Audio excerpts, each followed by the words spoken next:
Demonic Angel. Today I am going to cover one of my absolute favorite tarot cards, definitely of the major arcana, but I think just overall, and that is the Star card.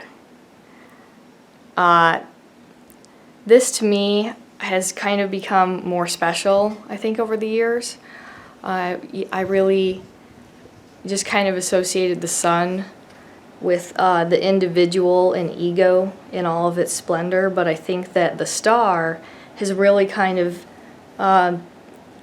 detailed that more richly as I've really gotten to know tarot over the years.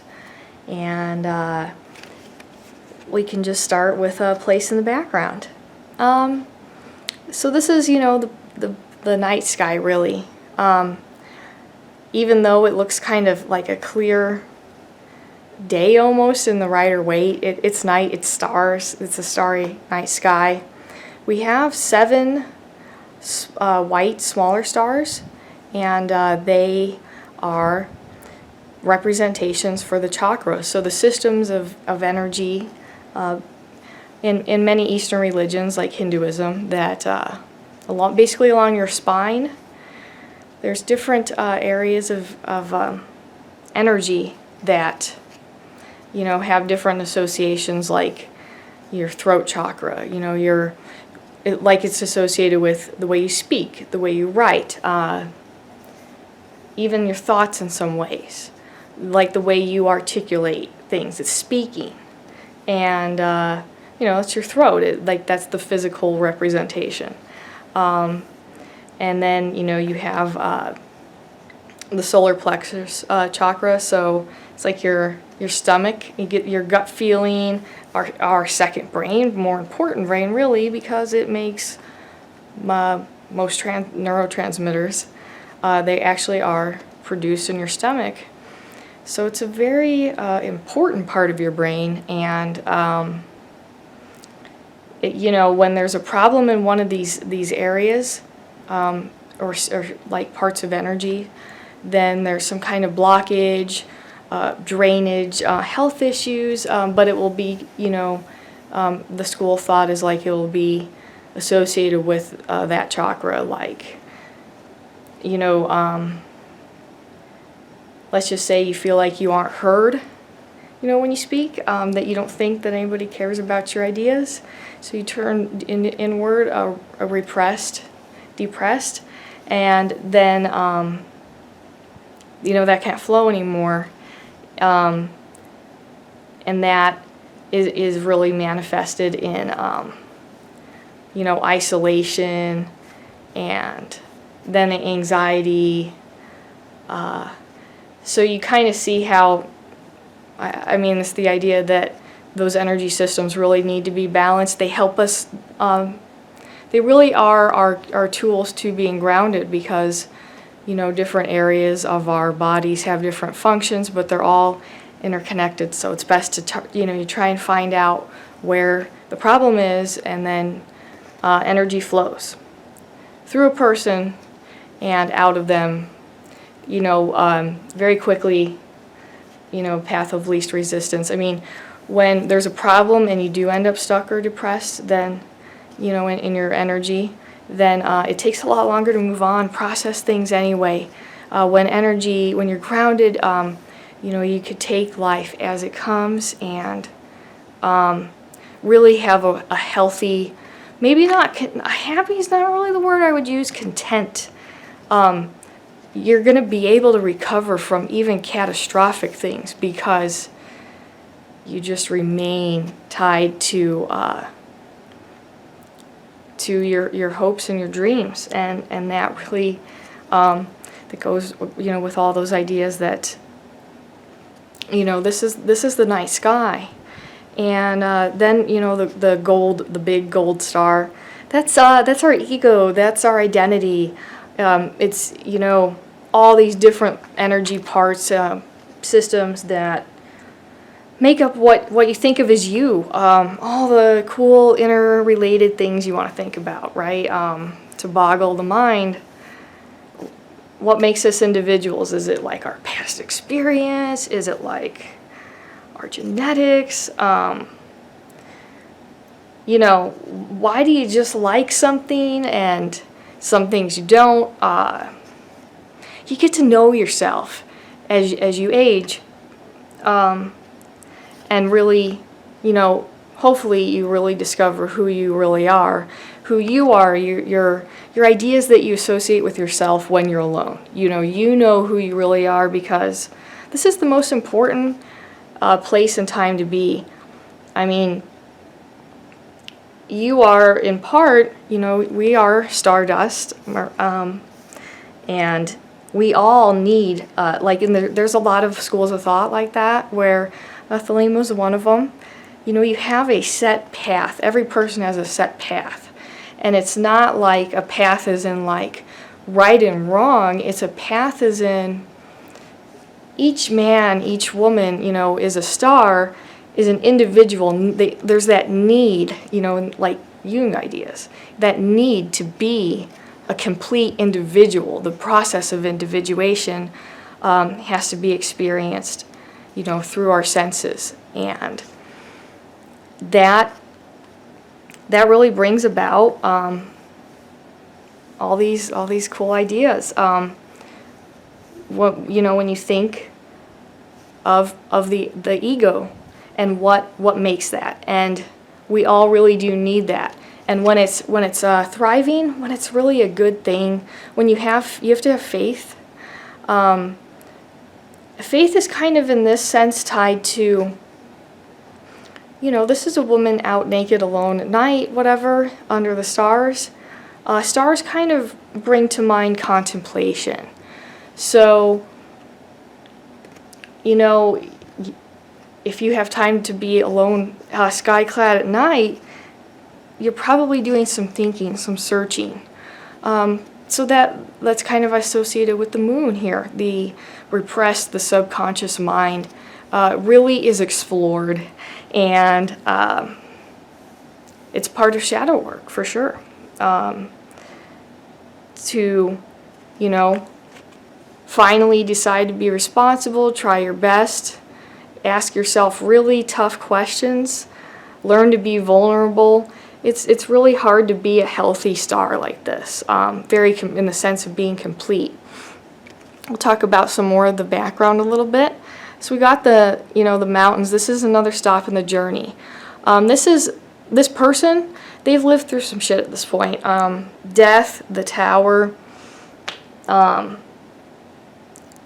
you know, some pretty in your face and dramatic, and just a total sense of loss. They've experienced that. So this is just they've come to understand this too shall pass. This is a better stage of life, but the death in the tower, all those things that were really horrible to go through, they really build the character. They lead to, you know, identity crises, which in turn is why people find themselves, because there has to be that process of just completely losing, I think, a sense of just knowing who you are for sure, and just, you know, when people are drained for long periods of time. But the woman here, you know, she's naked, she's pure, kind of another association with that, this pureness of energy. Is the correct way that energy flows. It has to be a connection with the earth. You know, we talk about, you know, putting your feet in the earth is a excellent grounding technique, to say the least. Well, you know, this is really, you know, in society we think being naked is wrong, but this is, you know, hey, you know who you are, so you don't really care what anybody thinks about. I mean, we all kind of do, in that sense of, you know, I want somebody to understand what I'm saying. But, you know who you are, you fight, you stand your ground, and that really gives you a lot of strength. A lot of these, you know, feminine, strong, hidden cards, they're really a favorite of mine. That, once again, that vulnerable, you have to be vulnerable to feelings. You have to be open. With this naked association. Yeah, you could continue to not care whose heart you break, I guess, but when, you're cheating yourself because you're not really open, you're not actually going to feel the experience because you're severing yourself from your emotions, and your emotions, the emotional waters from which a man emerged, after being all kinds of different sea creatures, is our emotions. So you can't cut yourself off of that and think like that you are going to have the full experience. You are not. So, that's really, I think that, what really highlights what purity kind of means, at least to me. Then we have in the, we got the little ibis bird, and he's up in the trees, and that's on a hill. It's all lush, it's all green. So the tree, this is another mother goddess incarnate, fertility, everything. This is Mother Earth giving birth and being plentiful, overflowing, providing the basic, needs met, so that a person can search for themselves, in their ego identity, because they have things like nutritional needs met, and they're, some people don't have that, and you can't really focus on the self when you're trying to survive. But in any other scenario, really, you really do want to be open and vulnerable. The little ibis is that connection with the moon, writing. So, you're out in the stars, and you got your little ibis, your thoughts. You're articulating your ideas as you're out in the night thinking. And this is for the wanderer who needs to think alone. To really, that's how a lot of people get to know themselves. Really put their ideas together. So it might not exactly be in writing, but it is taking oneself and examining all your different facets. And so you can, when you talk to yourself and you go through critical thinking in your mind, then you're deciding kind of who you are. You're really building that part of your personality that's very present, because you're taking the time out to decide what makes you. We talk about all the multitude of factors, but anybody who really puts in some searching knows that it's there's so many different factors, but you can change one of them. There's always an aspect of control you have, and you can really turn that into a positive thing. So, then no matter how bleak it is, there's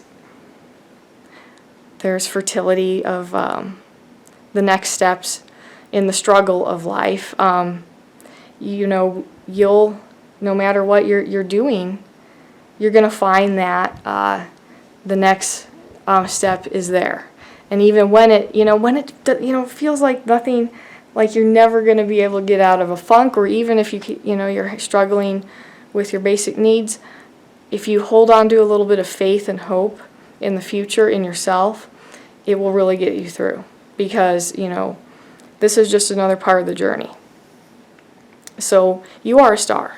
We're all stars, and we all have a specific path, I believe, like we talked about, and you must follow your path, and your inclinations, all these things that make you up, that you're just going to go down that path, and you'll meet other people who are going in a similar path sometimes, and sometimes people stop together for a while and sometimes they keep going, but you know, there's a reason you're on the path together, and that's really to work all this stuff out here in the physical plane. So, you know, the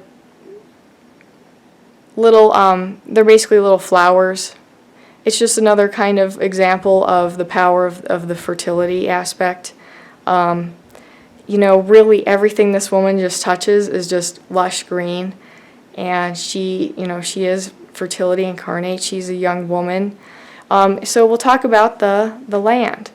She's got this, you know, these orangish red vases, and she's just on the land where she has one of her feet firmly grounded and planted. I mean, she's kneeling partially, and she's kneeling like clinging, like, you know, to the earth, like. But she's bending over to really be one with the earth. You know, it's not like you're standing in your suit and you've got your shoes on and you're separated from the earth. You're, you know, a lot of people, a lot of witches and medicine people, they like to get down in the dirt. You know, they really make the time to get intimate with the elements, whatever their particular craft, by engaging nature in this kind of way. So, you know, it's really awesome.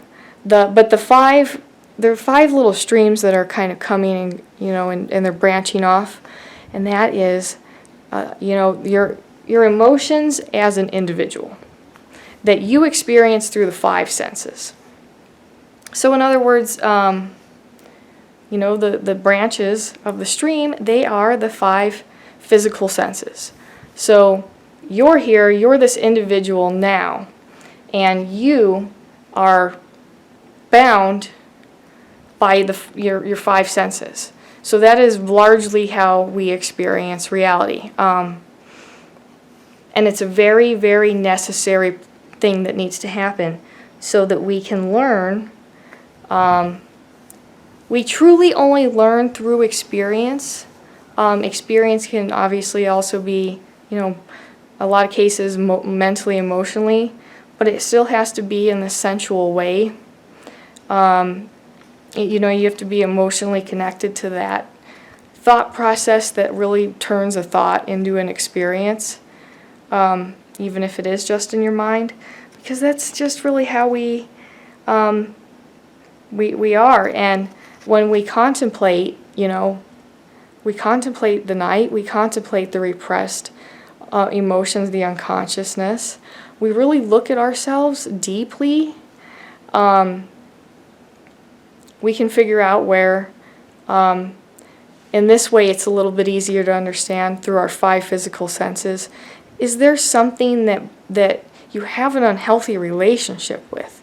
If it's, you know, if you're using one of your senses to really escape, then, you know, chances are if you've come to the point of questioning it, you're realizing that it's not going to work out to, you know, go against the flow of energy. But that,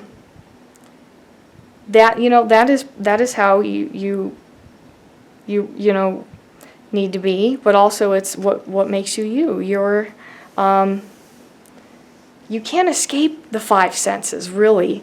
You could pretend like you don't really, you know, I don't really think that my sense of smell has a lot to do with who I am, but I think that, you know, I mean, it's tied to things like intuition, very primal ideas, because you know, being able to sense danger, well, you know, tying you to ancient humanity.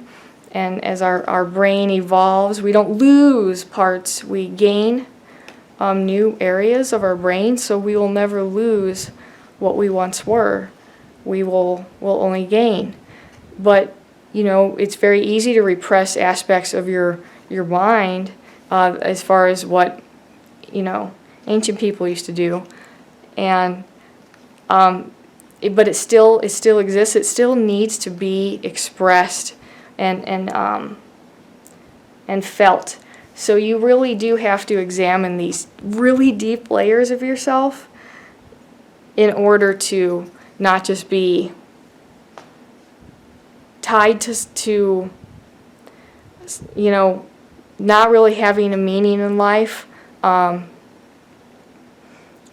stability, feeling that real sense of loss of control. But we really, when we do bad shit and we cut ourselves like off in some way by over abusing one of our senses, it's just sad, because that's also a real loss of faith, the faith that this card is supposed to be.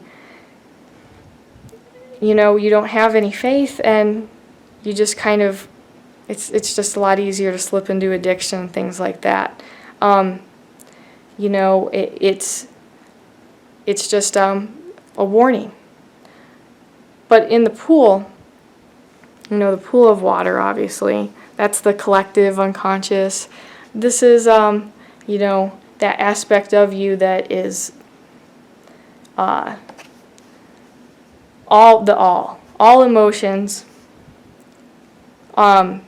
just the all identity. So there's you really could get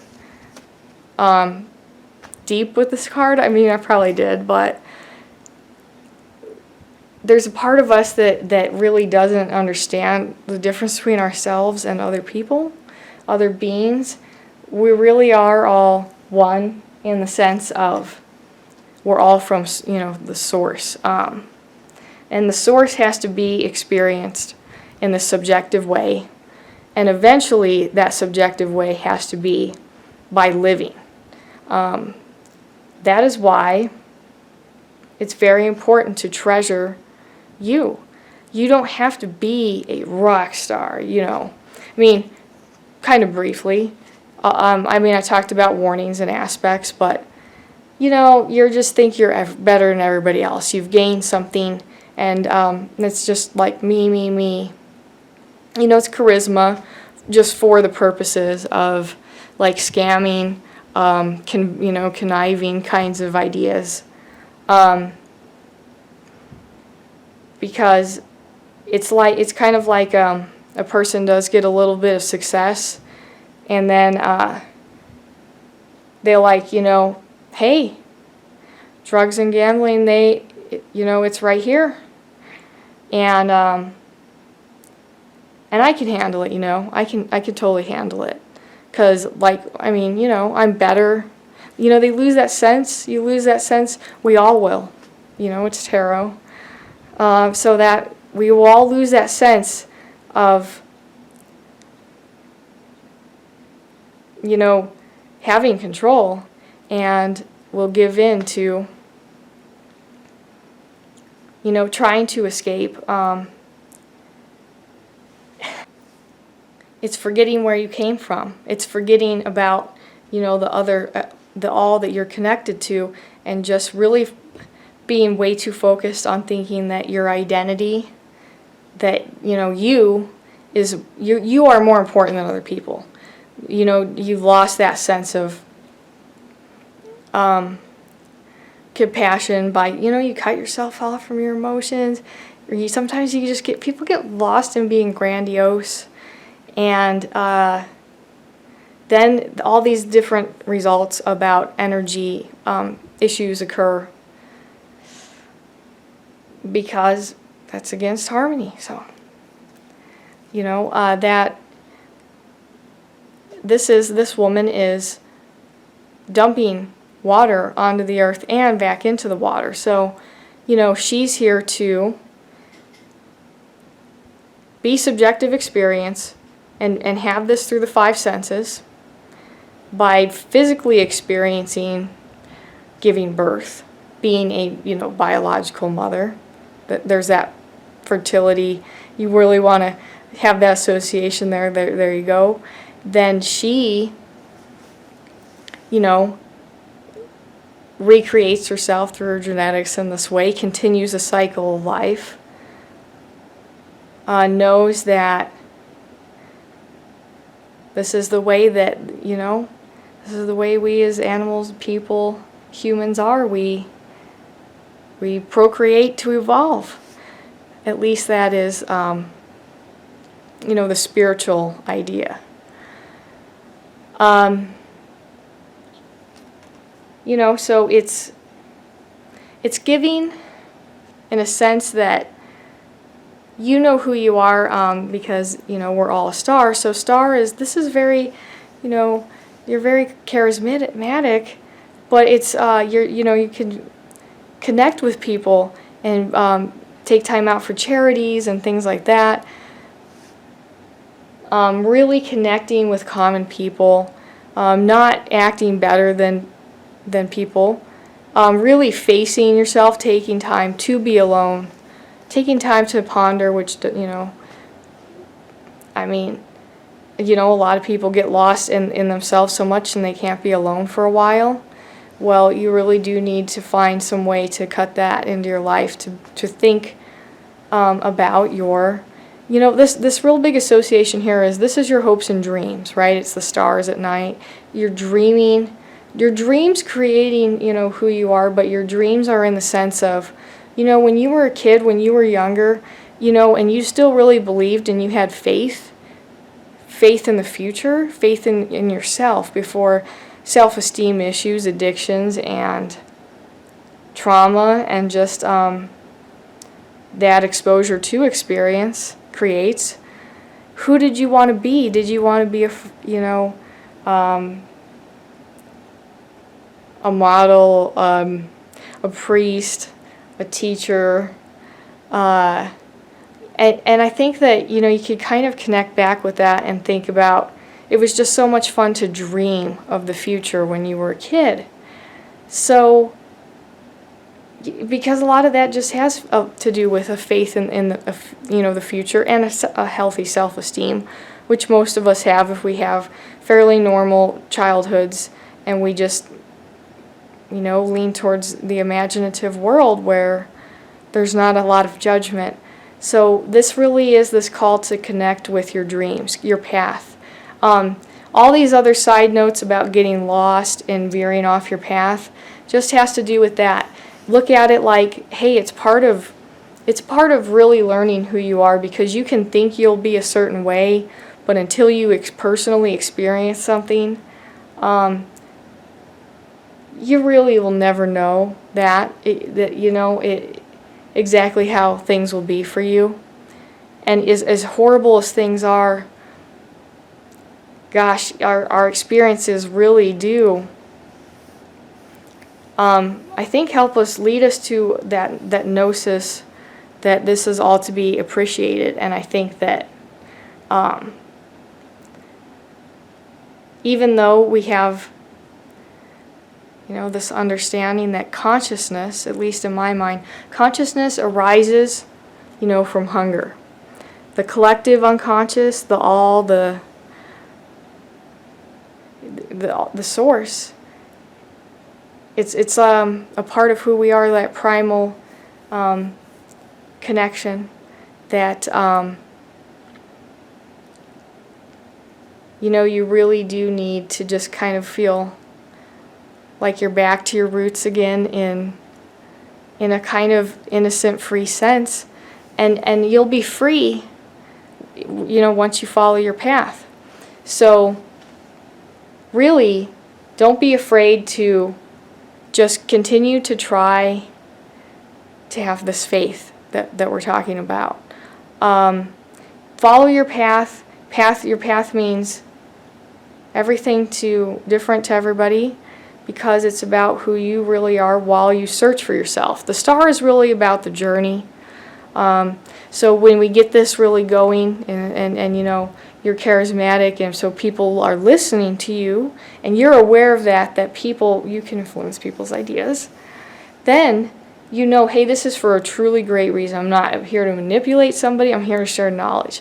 This is, hey, don't let your personality just slip away, man. This is so important. Like, you don't even know, like, let's say, think about it this way. you get a job in 5 years, even though you've been unemployed or something for 10 years, and you just finally drag yourself out to go do that, and then you end up talking to somebody casually one day after work, and they talk about some issues, personal issues, but you just say encouraging things, and then like later, you find out that your chat with this person was like the reason that they checked themselves in, for mental help or something. Even though it sounds kind of like, hey, it's not personal, there's 1,000 possible futures, that's what, going out there and sharing your wisdom is all about. That's what taking the chance to be the star. You believe that you are the only individual who is powerful enough, you are special, you're the person to get this done. You're the person to accomplish things like this. And yes, other people could do it, okay? Other people could be janitors or still work at the mall. But you know what? They can't do it as good as you. They can't bring to humanity what you can. And I don't care if that is a friendly face. I think that means so much to people. You are a star. Even in the most tiny way, that is just this positive impact that most of us will never really kind of understand. And then it kind of branches out from there to like, hey, let's think about celebrities, public figures who really do give back, and they're able to share their wealth to support really important things like environmental issues. And that matters because, finance is required, and hey, public figures, they know people are listening, so, being sensitive to that idea, and you can definitely have that. Hey, if you get successful in life, remember something that, was important to you, like in some kind of common man feeling kind of way, and be able, just give back. And that's what really being a star is. It's paying it forward in the best possible way. So I hope you guys enjoyed that. I'll talk to you later.